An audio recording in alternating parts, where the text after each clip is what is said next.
I am hopeful that all of us in this country, I know there are many in this room that are not from this country, but I can't help but being a patriot first.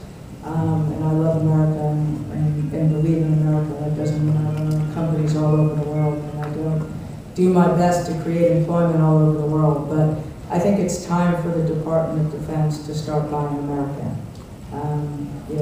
We are the populace of the permanently unemployed, and when we spend our own money and we don't spend it American, I find it quite painful and disconcerting. So I do, in my heart, believe, or at least hope, that the next Armed Air Force or Air Scout helicopter will be American, which will, I think, give the AH-6I and the new version, which I think is going to be amazing in terms of performance, a great opportunity to win that.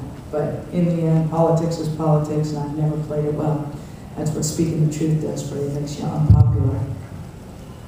Admire patriotism, but actually over the last 5 or 6 years you've depended on the overseas market for your sales, and you still will for the AH-6I.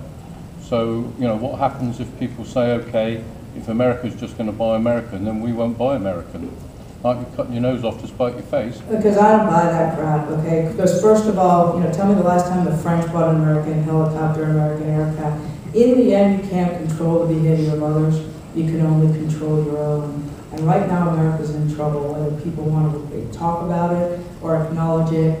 It's not what you see on TV, because I'm a lady who employs 120,000 people and walks around this country. People are suffering. 1 in 6 families are below the poverty level in this country. So when you're going to spend hundreds of billions of dollars and you have people in your country that can't work, the first place you focus at the moment is where you can, because the truth is, other people don't want to be like us, and they don't necessarily care about us. So will I make that sacrifice if need be to make sure that I can employ Americans in this country? Yes. But by the way, you know, I have not been fully dependent on the overseas market. Let's be clear. We support the municipal markets in this country more than anything else, and we support the police forces and the 160th operations. But look, I'm not going to stand up here to be popular. I'm going to stand up here to speak the truth and how I feel.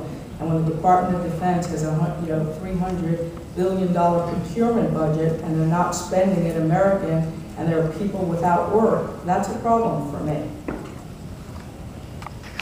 And by the way,